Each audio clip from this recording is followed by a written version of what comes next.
Hi, everyone. Uh, Welcome to When to Buy versus When to Build. I'm Nikil Ramanathan, and I'm a former PM at Amazon. And this is a product school presentation. If you want to contact me afterwards, you can find me on LinkedIn, Nikil Ramanathan, also on Twitter. My DMs are open. You can find me at Nikil Ramanathan. And I'll share my contact information at the end as well. So just a little bit about me. Um, I have 5 years of product experience, both at big tech companies and also at high growth startups. So I've worked at Amazon, where I worked on Amazon logistics. I also worked at WeWork and at Newzella. At WeWork, focused on their real estate application, as well at Newzella, focused on an education reporting and grading application. Really, the thread across those different verticals has been data and reporting products. I really consider myself a data-driven PM, and you'll see that the focus of this touches on some of the data and reporting products that I've been focused on the buy versus build decision for. I also am a mentor and writer. A lot of the opportunities that I've had, even breaking into product management, have been from mentorship. So I really like to pay it forward and consider myself a product manager mentor. So do reach out if you do have any questions. A quick plug, I have a presentation on breaking into product management from analytics through product school as well. So feel free to watch that if you are someone who is trying to break in from analytics into product management. And I do some writing as well, both on personal finance and also on product management. As I mentioned, my experience has mostly been on the data and reporting side, but I've made this presentation so that the learnings can loosely be applied to any build and build versus buy decision. So today's agenda is going to cover three parts. First, we're going to walk through understanding the big picture. So the overall context of the build versus buy decision. The second section is going to be the factors to consider. And then the third section is going to be a crisp decision framework for making the build versus buy decision. So section one, understanding the big picture. So in product management, we talk a lot about being able to balance strategy and execution. However, one thing that you need to understand is that the build versus buy decision is a strategic one. And you need to put yourself in the mindset of a strategic leader when making this decision. So that means that it's going to be a lot less of execution and a lot more of strategy. So when you're thinking about that strategy, you want to think about two things. One, you want to think about the customer and the customer pain point, but you also want to think about your overall company and the organization. So to reiterate that, understanding both your customer and your company and organization. So think about yourself kind of like the CEO of your company, right? Um, so what is the customer pain point?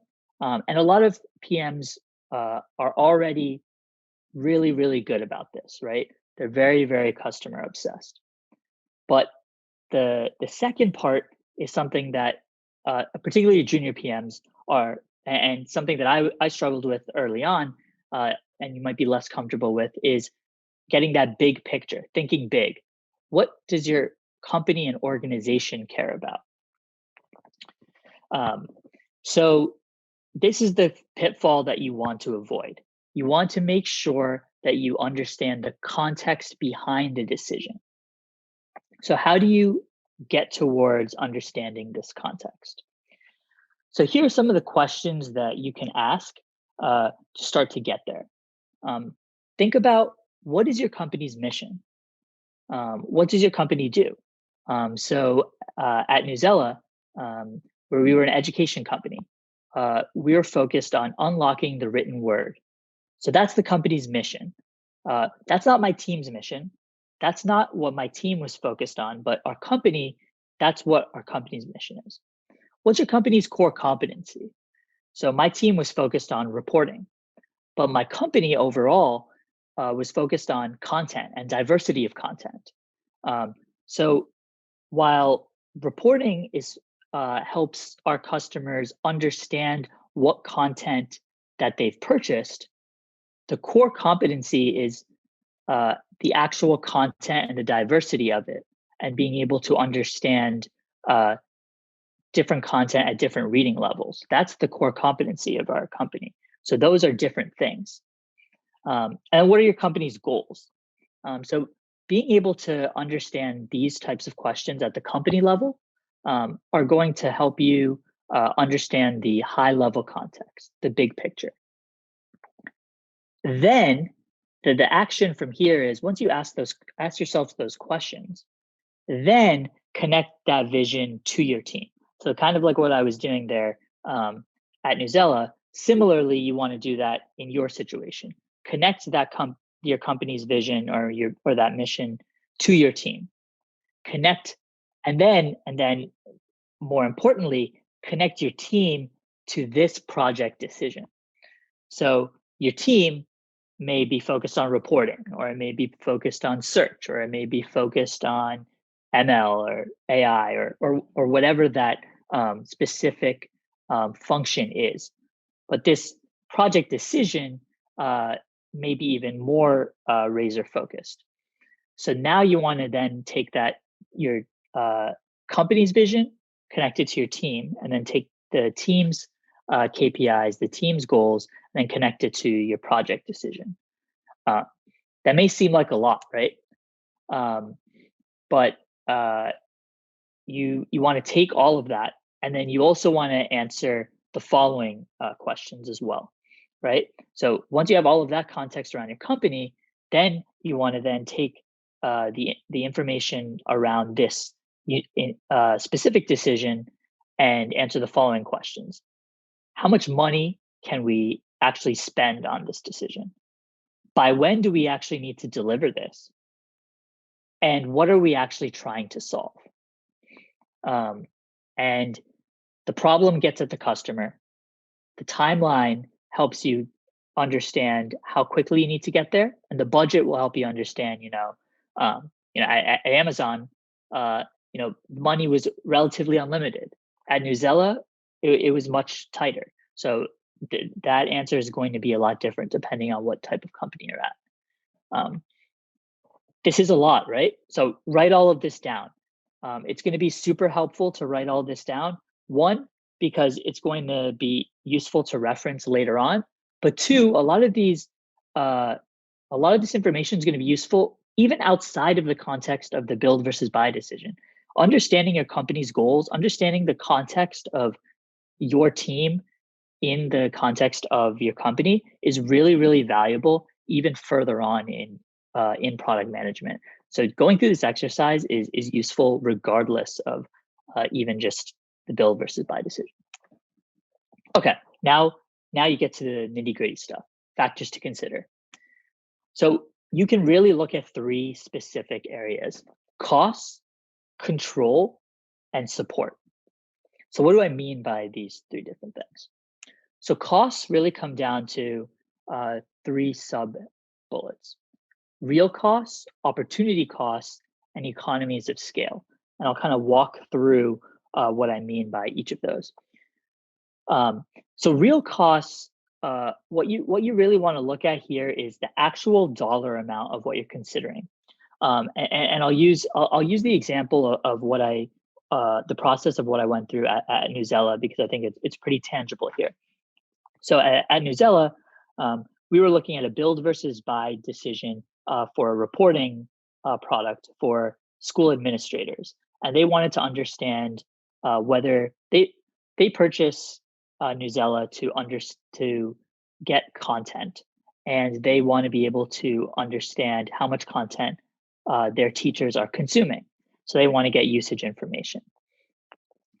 They were getting some of that information from us through manual reports, but we wanted to try and scale that out further. So we could either build that out and build out a reporting product ourselves, or we could purchase one, uh, something like a Looker. So we need to look at the real costs. So the real costs are internally the time and effort it takes to build. So time is how much uh, actual time it's going to take our engineering teams, our design teams to actually build this out, and the effort. So what you know, X number of days, X number of weeks, whatever that resource structure you use for building. And then cost is in dollars to buy, is looking at specifically how much does this external vendor cost? Is it, something that you can purchase off the shelf for, $10,000? Is this something you can get for $50,000? What are the licensing costs? Things like that. So those are the types of conversations you need to have. Those are real costs. Opportunity costs now are what's lost if you decide to go in one direction. So, in the case of time and resources, if you were to build a reporting product and spend the time and let's say you have one designer and three engineers um, on this reporting product, now that designer and those engineers no longer can work on search or can no longer work on the content production that they usually work on. So that's an opportunity cost to the platform, right? And that's not a dollar amount that we are paying, to a vendor, but that's an opportunity cost that needs to be factored in, because if we can just go pay, uh, Looker and get that immediately, we're not we can then take that designer, take those engineers, and put them to something that is valuable for us, and continue moving towards our mission. So that's a cost that we need to factor in. And then economies of scale. This is something that people don't actually think a lot about in cost usually, but it's something that is very important. So what you want to think about is you want to think about the number of users you are going to have on this platform or on this project, whatever you're building or purchasing, and really the time to value. So for this reporting product, we might not have a lot of initial users. So if we're purchasing something like Looker, let's say Looker says, there's X number of dollars you have to pay. In year one, we may not get a return on investment because we don't have a ton of users. But if uh, if those users are growing over time, and we've just paid a large fixed cost, and each incremental user is free, and we grow those users over time, uh, you're actually going to see that each the cost per user is going down, and the time to value is increasing. Your return on investment is increasing, and you don't have to continue to maintain uh, all of that infrastructure. And we'll talk a little bit about kind of the support and things in a second. But that economies of scale becomes a big part of that cost, right? The return on investment is huge. Um, so I really think of cost in these three buckets, and I think that's how you should really be framing cost overall. The second factor is control. So this looks uh, can really be framed in two buckets. It's customization and security. Um, so the way to think about this is what how much control do you want to have over the product that you're building?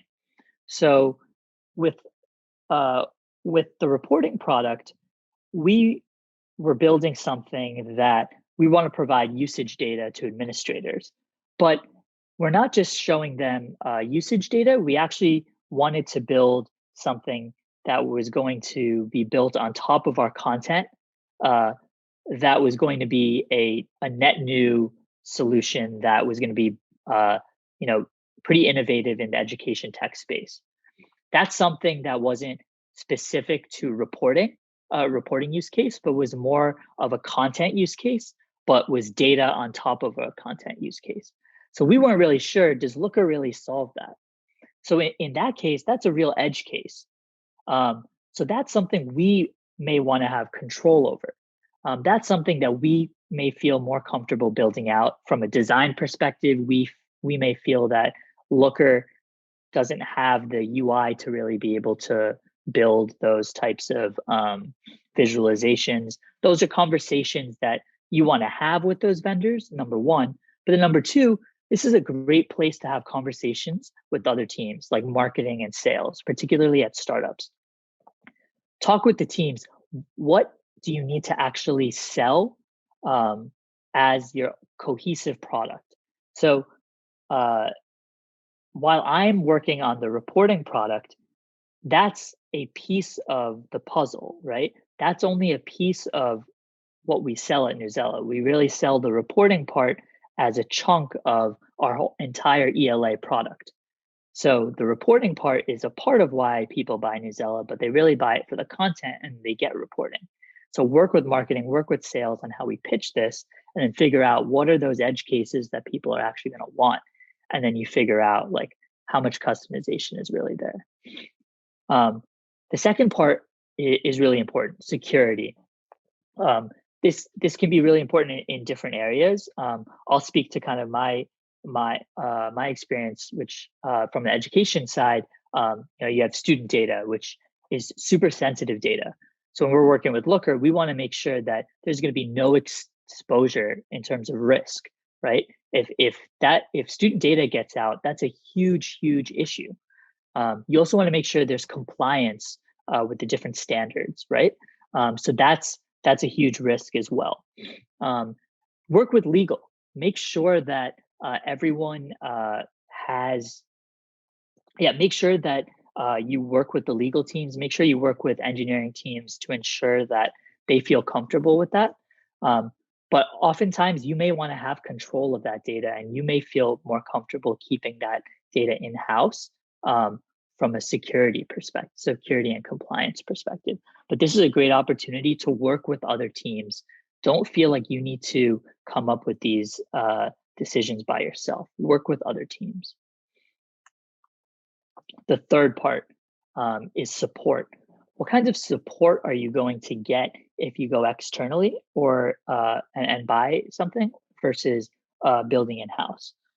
So if you go in-house, you're looking at resources, right? So how much resources are you actually going to have? So are you going to be able to hire other resources? Are you going to have training that can actually help people understand the product that you've built? As well as if you go externally, same question, right? Like, do you have, with Looker, they were like, hey, if you purchase this, we'll provide you with resources to help your team understand the product. It's pretty much plug and play in that people or your users will be able to get onboarded straight away. But at the same time, we would also have to spend a resource internally to kind of have like a data engineer to actually work and interface with Looker and also interface with our data engineering systems. So we'd actually have to hire someone brand new. So while we're saving on a backend engineer to actually build the product, we're actually hiring someone because they need to be familiar with Looker and how it interacts with our systems. So sometimes, like even buying something, you're still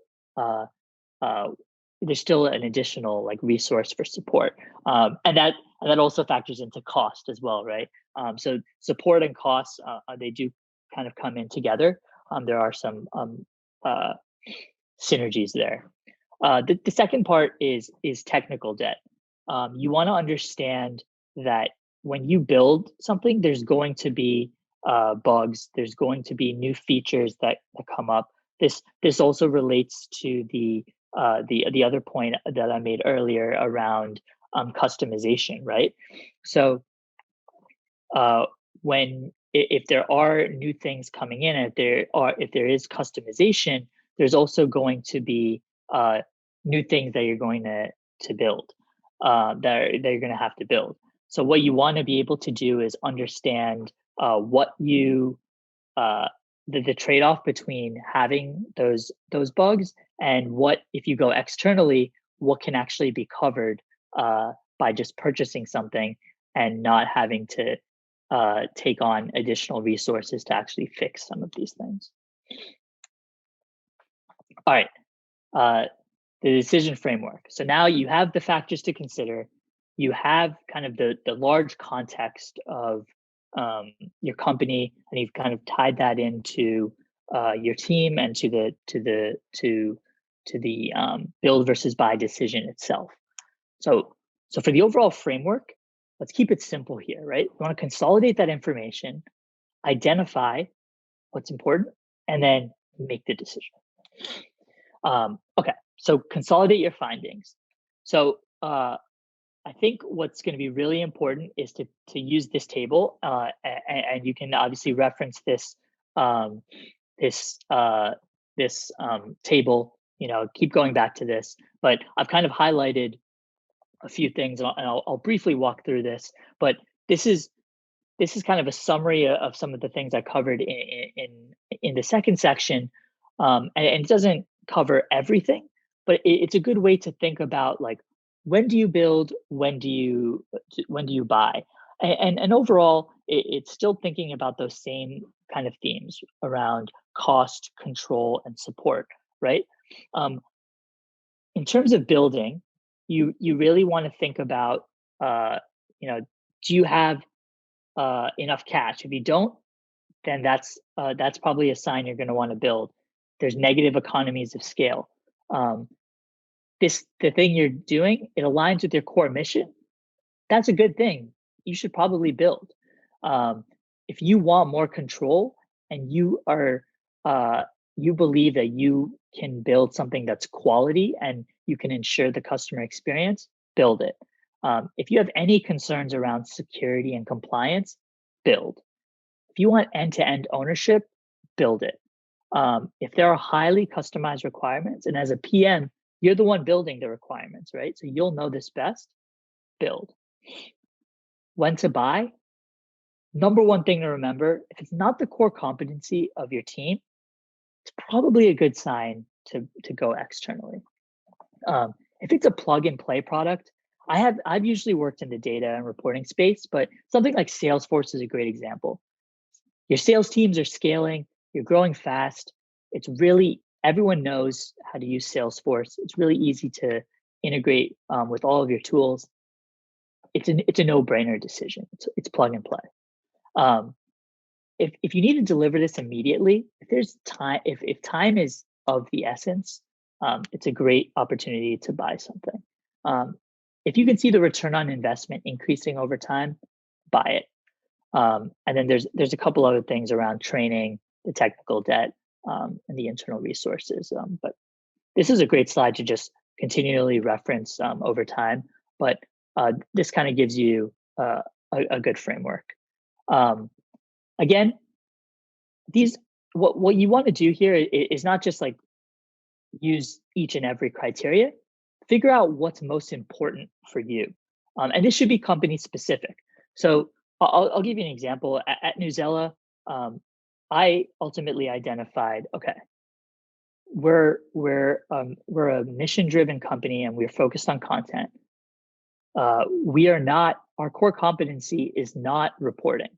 So I figured out that we were in that third bucket of not, it was not a core competency of our team.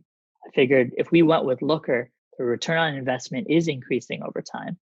We did have a relatively fast time to deliver because we were starting to see some churn that was starting to be reported as I started working with the sales and marketing teams.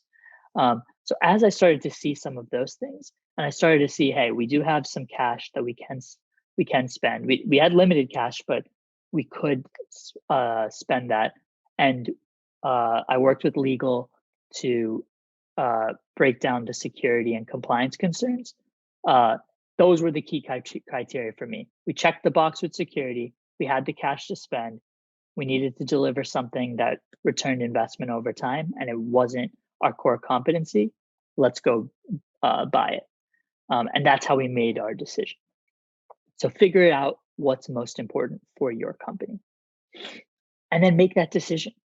Um, some overall tips in terms of just going through that decision, right? Because having a framework is one thing, but also going through the decision and that process.